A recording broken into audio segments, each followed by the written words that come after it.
आज हम लोग जानेंगे झारखंड के इतिहास से जुड़ा हुआ एक ऐसा राजवंश के बारे में जो सिर्फ झारखंड नहीं भारत के लिए भी ऐतिहासिक है। मूलतः इस राजवंश जो नागवंश राजवंश के बारे में मैं बात करूंगा। इसे भारतीय इतिहास में बहुत जगह नहीं दिया गया, लेकिन अब समय है कि जब इतिहास को रीडिफाइन किया जा रहा है तो इन चीज़ों को शामिल करना होगा।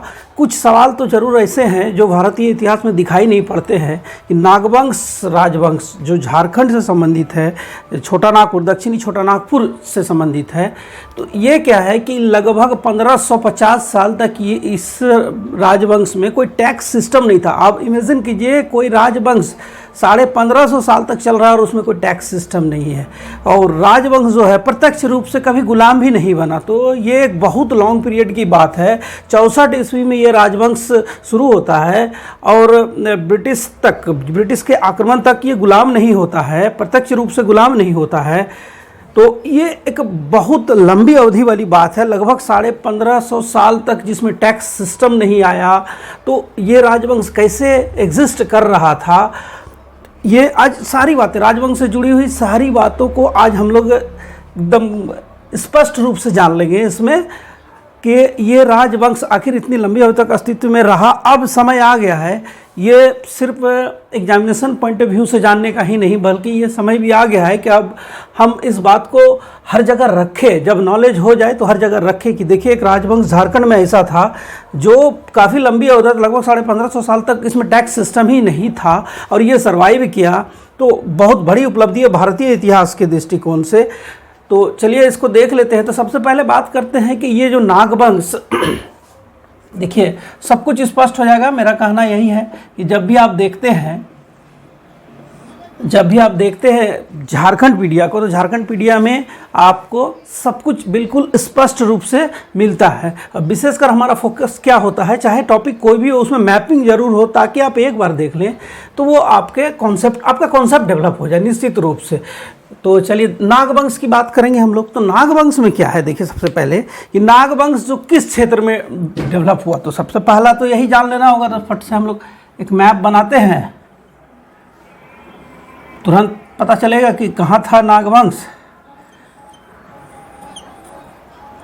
चलिए झारखंड का मैप हो गया, कोई स्केल में आधारित नहीं है, बस मैप आपका क्या है समझने के लिए, ताकि आपको ये समझ में आए कि ये झारखंड का मैप है। अब मैं क्या बता रहा हूँ, देखिए हम बात कर रहे हैं नागवंश की। तो चलिए नागवंश का जो क्षेत्र है ना उसको देख लेते हैं हम लोग।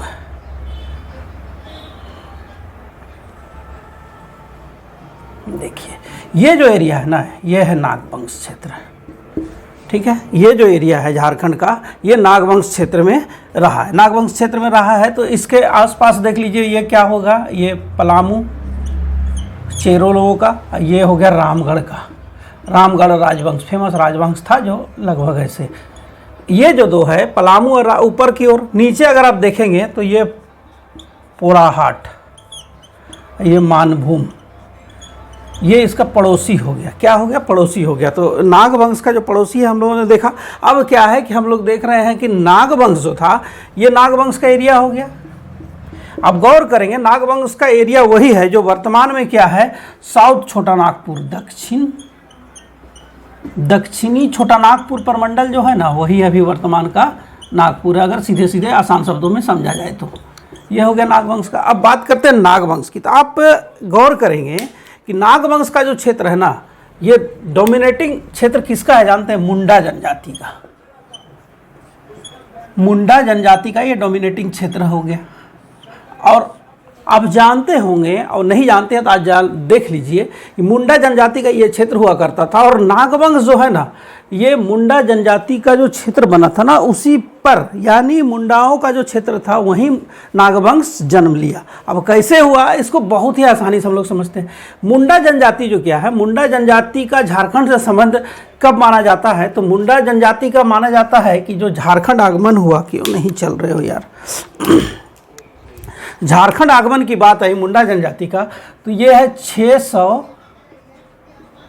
ईसा पूर्व। देखिए मैं कुछ जो भी बताता हूँ ना, फोकस होकर इसीलिए देखना जरूरी हो जाता है कि कोई भी ऐसा शब्द जो मैं बोलूँगा इसमें जो आपको दिखेगा, अगर एग्जामिनेशन में नहीं आया होगा तो आप कमेंट जरूर करें। निश्चित रूप से अगर आप एग्जाम अटेम्प्ट कर रहे हैं, प्रैक्टिस सेट बना रहे हैं, तो आपको ये मिलेगा ही मिलेगा। एग्जाम में सारा सवाल जो भी मैं बातें रखूंगा सब पूछा हुआ है। कुछ भी ऐसा नहीं है कि नागवंश का उत्तर में कौन पड़ोसी था, दक्षिण में कौन पड़ोसी था, सब कुछ पूछा हुआ है। ये मुंडा, अभी मुंडा के बारे में थोड़ा बहुत बता रहे हैं, तो चलिए देख लीजिए। मुंडा जनजाति जो है वो झारखंड आगमन का बात है। ये कहाँ? झारखंड आगमन, आप समझ गए होंगे, पूछा हुआ सवाल है। झारखंड आगमन कब? 600 ईसा पूर्व। अब मुंडा जनजाति जब आया तो क्या हुआ कि वो जंगलों को, चूंकि ये जंगल बहुल क्षेत्र, आज भी इसका नाम ही है झारखंड जंगल बहुल क्षेत्र, जंगलों को साफ कर क्या हुआ कि मुंडा जनजाति ने क्या किया कि राज निर्माण प्रक्रिया शुरू किया। तो मुंडा जनजाति का जो राज निर्माण, आप देखिए इससे मुंडा जनजाति में जो जंगल है उसको साफ कर खेती-बाड़ी योग्य बनाया गया और वहाँ बसने लगे वो स्थायी रूप से। तो राज निर्माण प्रक्रिया जो है ना, मुंडा जनजाति में कौन शुरू किया जानते हैं? ये शुरू किया रीसा मुंडा। रीसा मुंडा, पूछा हुआ सवाल। ये जो रीसा मुंडा है, ये मुंडा जनजाति में जो राज व्यवस्था शुरू हुआ उसका पहला राजनेता, पूछा हुआ सवाल। अब देखिए ये क्या हुआ कि रीसा मुंडा जो है ये पहला नेता है, उसका राज निर्माण प्रक्रिया शुरू की, लेकिन पहला राजा नहीं है। पहला राजा कौन है? आप सोच रहे हैं कि मुंडा कैसे शुरू कर दिया, इसलिए शुरू किया कि अभी तुरंत इसमें नागवंशी आएगा, तो थोड़ा बहुत इसको जान लेते हैं, 2 मिनट का तो समय लगेगा। पहला राजा जो है इसका कौन था? तो ये था सुतिया पहान। सुतिया पहान पहला राजा कौन हुआ? सुतिया पहान। इसमें क्या है? सुतिया पहान पहला राजा हुआ। किसका? राज निर्माण प्रक्रिया जब मुंडा में शुरू हुआ। अब ये राज व्यवस्था चलने लगा। अब इसका जो सिस्टम है ना, वही सिस्टम कैसे अडॉप्ट हुआ वो उसमें हम लोग चले जाएंगे तुरंत, लेकिन पहले जान लीजिए सुतिया पहान। अब क्या हुआ कि जो मुंडा राजवंश चल रहा है, मुंडा राज चल रहा है। अब मुंडा राज का जो अंतिम राजा हुआ, ठीक है, ये अंतिम राजा का नाम मदरा मुंडा। देखिए कंफ्यूजन बहुत होता है, ये 3 नामों से तीनों नाम पूछा जा चुका है। मदरा मुंडा, जेपीएससी भी पूछता है, जेएसएससी तो पूछता ही है, जेपीएससी के लिए भी मोस्ट इंपॉर्टेंट बन जाता है। अंतिम मुंडा राजा हो गया मदरा मुंडा। अब मदरा मुंडा क्या किया? देखिए इसमें क्या था कि जो राजा चुना जाता था, तो राजा घोषित कौन करता था? जो राजा होता था वो आने वाला राजा को घोषित करता था। मदरा मुंडा क्या किया कि मदरा मुंडा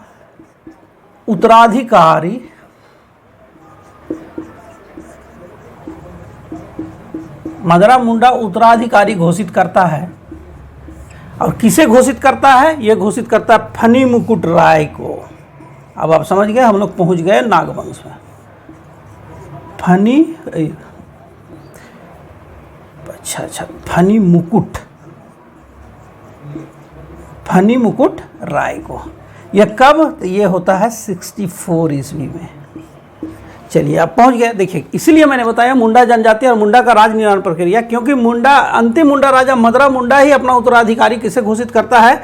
फनी मुकुट राय को। और फनी मुकुट राय कौन हो गए? तो फनी मुकुट राय हो गए नागवंश के संस्थापक।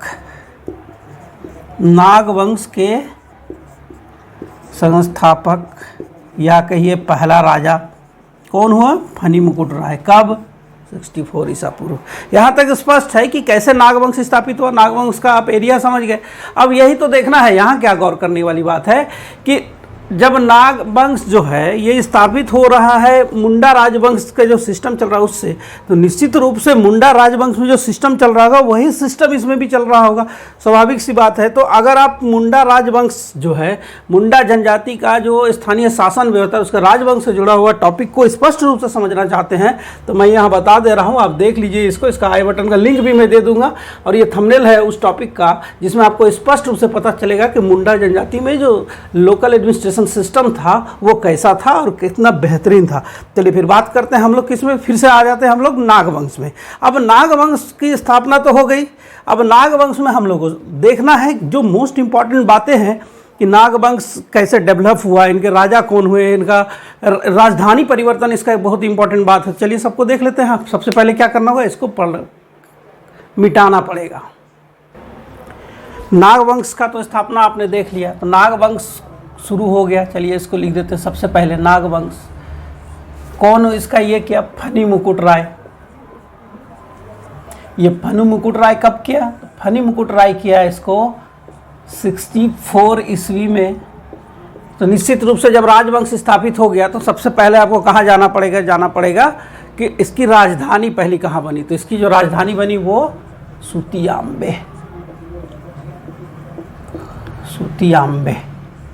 राजधानी सुतियाम्बे पहली राजधानी हुई। मैं राजधानी परिवर्तन को भी साथ में लेकर चलूँगा तो क्या आपको बहुत ही आसानी हो। देखिए सुतियाम्बे यहाँ है, लिख दे रहा हूँ यहाँ।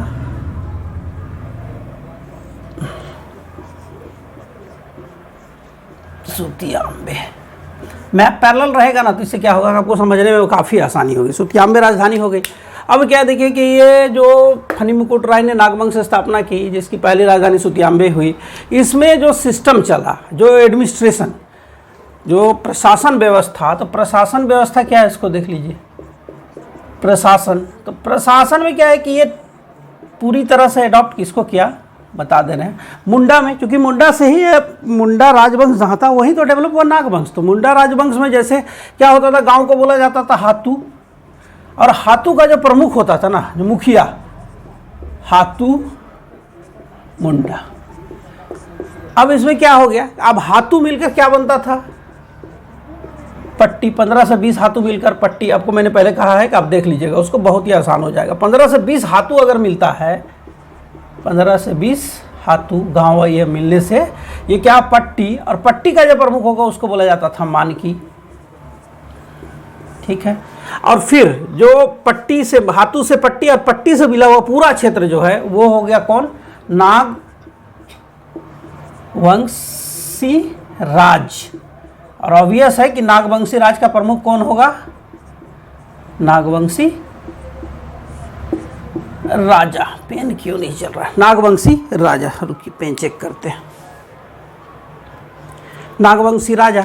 अब देखिए क्या हुआ कि ये तो सबसे बड़ी खासियत इसकी क्या थी कि ये जो नागवंशी था ये क्या था, इसमें कोई टैक्स नहीं लगता था, नो टैक्स सिस्टम। बहुत कम ऐसे राजवंश मिलेंगे। और ये नो टैक्स सिस्टम जानते हैं कब से कब तक चला हुआ, अभी हमको डिटेल्स में मिलेगा। 64 ईस्वी से लेकर 1527 तक इसमें टैक्स सिस्टम ही नहीं आया था। ऑलमोस्ट कितना ईयर्स हो गया जो विदाउट टैक्स सिस्टम आप देखेंगे, लगभग 1550 साल एक ऐसा राजवंश जिसमें टैक्स सिस्टम नहीं चल रहा था। आप इमेजिन कीजिए, भारतीय इतिहास में ऐसा दूसरा उदाहरण नहीं मिलता है, लेकिन फिर भी भारतीय इतिहास में इसे प्रॉपर जगह नहीं मिला है। मिलना चाहिए, अब निश्चित रूप से इस पर बातें होनी चाहिए। नो टैक्स सिस्टम लगभग 1550 साल तक इसमें था कि टैक्स सिस्टम जब नहीं था तो इस तरह राजवंश इसका चल रहा था।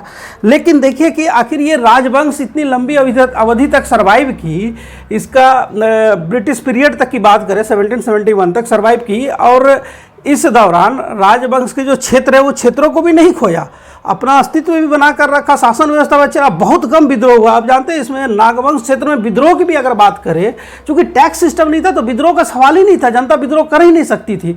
तो विद्रोह का जब बात भी आती है ना, तो जो ब्रिटिश पीरियड में टैक्स सिस्टम इम्पोज होता है उसके विरोध में वो ब्रिटिश के विरोध था, ना कि नागवंश के विरोध। ये बहुत बड़ी बात है कि एक राजवंश जो 64 ईस्वी से लेकर लगभग 2014 तक, उसमें चूंकि ब्रिटिश पीरियड में वो अधीन हो गया था, उसका 1771 में वो ब्रिटिश के अधीन आया था, तो तब तक में कोई विरोध नहीं था। और विरोध होना भी शुरू हुआ तो ब्रिटिश के अगेंस्ट में शुरू हुआ था, ना कि राजवंश के अगेंस्ट में। ये भी एक बहुत बड़ी बात है भारतीय इतिहास की।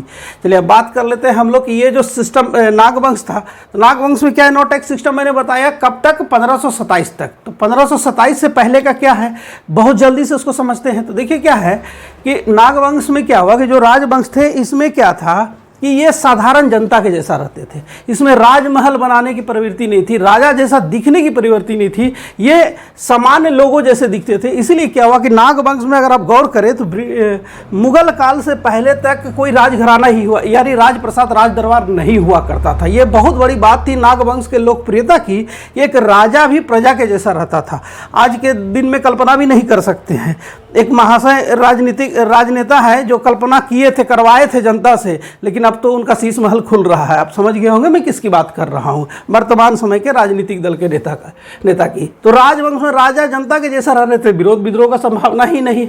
तो अब क्या था कि ये इन्होंने अपने आप को सर्वाइव कैसे किया था। सबसे बड़ी बात देखिए क्या है कि जब जब इनको लगा कि मेरे क्षेत्र में कोई आक्रमण कर सकता है या फिर ये आक्रमण का रूट हो सकता है, तो उन्होंने क्या क्या राजधानी बदला।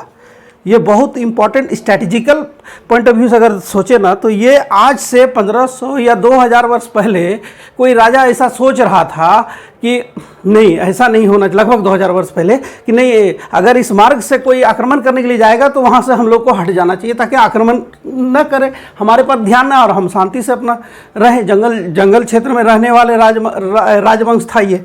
तो चलिए, इसमें क्या है, सबसे पहले देखिए कि राजधानी इसकी सुतियाम्बे। अब क्या हुआ कि जब आक्रमण का दौर शुरू हुआ, तो आक्रमण का दौर अगर देखेंगे तो चलिए कुछ आक्रमण को देख लीजिए। तो आक्रमण का दौर की बात करें तो बख्तियार खिलजी, आप समझ गए होंगे, बख्तियार खिलजी चले गए हम लोग सल्तनत काल दिल्ली। बख्तियार खिलजी के समय क्या था, बख्तियार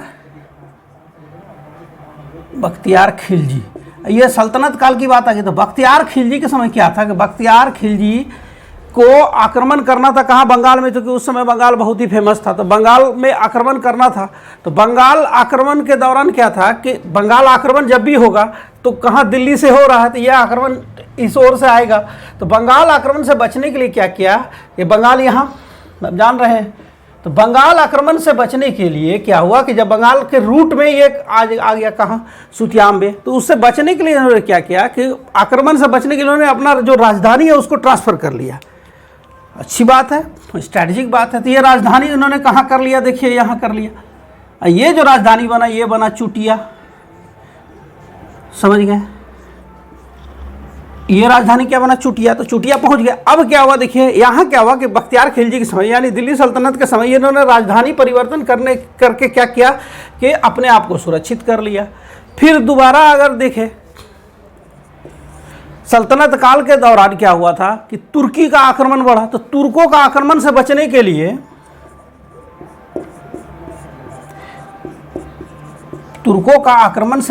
इन्होंने क्या किया, यहाँ भी वही स्ट्रेटजी अपनाया। वही स्ट्रेटजी अपनाते हुए क्या किया इन्होंने कि अपनी जो राजधानी है उसको कहाँ किया, उसको कर दिया खोखरा।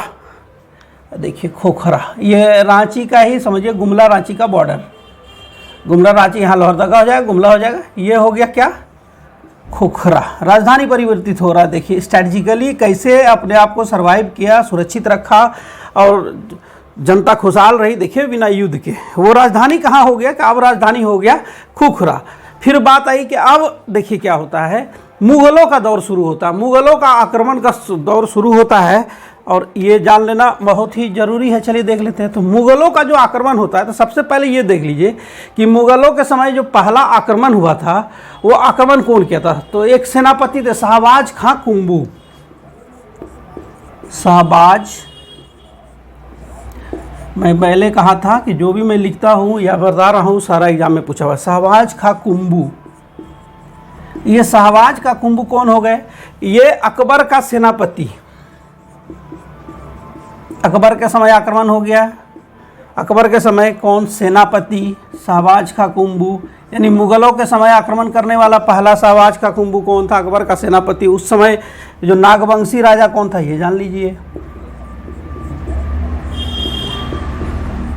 उस समय जो नागवंशी राजा थे वो थे मधुकरण शाह। शाहबाज खां कुंबू जब आक्रमण करते हैं तो उस समय नागवंशी राजा कौन थे, तो राजा मधुकरण शाह। सब पूछा हुआ सवाल है, इसलिए गौर से देख लें। मधुकरण शाह, इसके समय आक्रमण होता है। अब शाहबाज खां कुंबू आक्रमण करते हैं नागवंशी राज में, कब, मधुकरण शाह के समय। अब क्या होता है, देखिए कि मुग़ल का आक्रमण का दौर शुरू हो गया।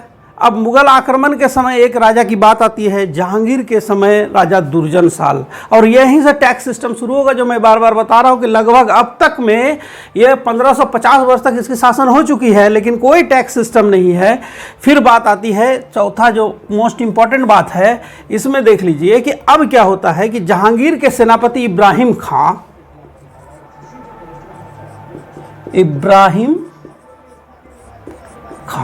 ये कौन है, ये है किसके समय, जहांगीर।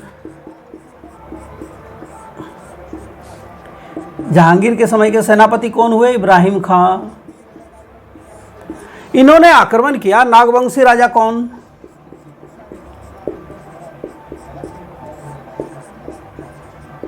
राजा दुर्जनशाल। अब आप समझ गए होंगे, दुर्जनशाल बहुत ही फेमस राजा दुर्जनशाल। ये राजा दुर्जनशाल के समय क्या होता है कि अच्छा, ये जो अब शाहबाज का कुंभू का जो आक्रमण होता है ना, इसको ईयर भी नोट कर लीजिए। ये 18 कहाँ से, ये होगा 1585। ये 1585 की बात है, ठीक है। और इब्राहिम खां के समय जो आक्रमण होता है नागवंशी राजा, ये होता है 1615 में। बहुत इंपॉर्टेंट है, सारा पूछा हुआ। 1615 इब्राहिम खां के समय हो गया।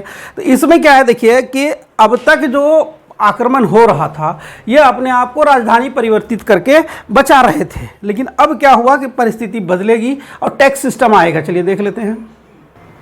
दुर्जन साल के समय जो आक्रमण होता है, तो इसमें क्या होता है, एक और चीज़ में दिखा, यहाँ मिटा दिया मैंने। आप क्या देखना है कि दुर्जन साल किया गया, तो बचने का प्रयास तो किया था।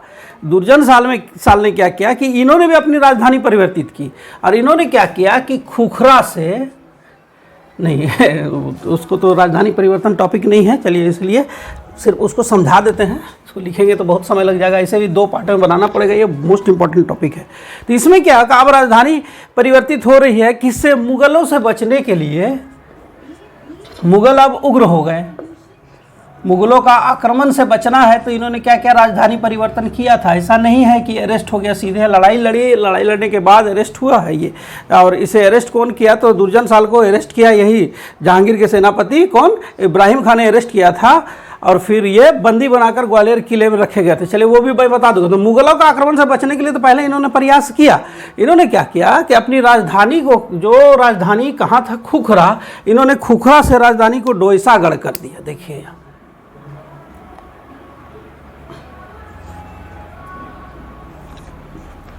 डोईसा या डोईसागढ़, डोईसा या इसी को डोईसागढ़ भी कहा जाता है। विजिबल होना चाहिए, देख लेते हैं। डोईसा या डोईसागढ़, ये राजधानी को परिवर्तित करके किया कहाँ। लेकिन क्या हुआ कि ये राजधानी को परिवर्तित किया कौन? दुर्जन साल। फिर भी वो क्या का, मुगलों का आक्रमण का शिकार हुआ, क्योंकि मुगल अब उग्र हो गए थे।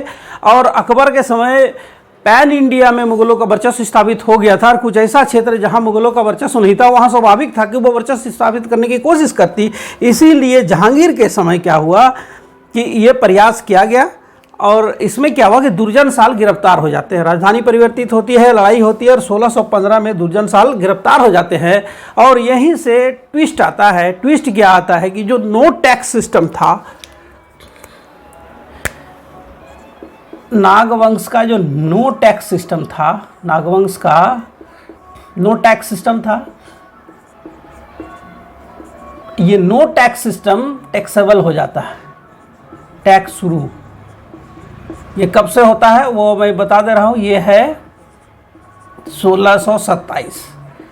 कैसे? अब चलिए देख लीजिए। इसमें क्या होता है, देखिए 1615 में क्या होता है कि मुगलों का जो आक्रमण होता है, तो उसके सेनापति इब्राहिम खान, जहांगीर के सेनापति इब्राहिम खान, नागवंशी राजा दुर्जन साल को अरेस्ट कर लेते हैं।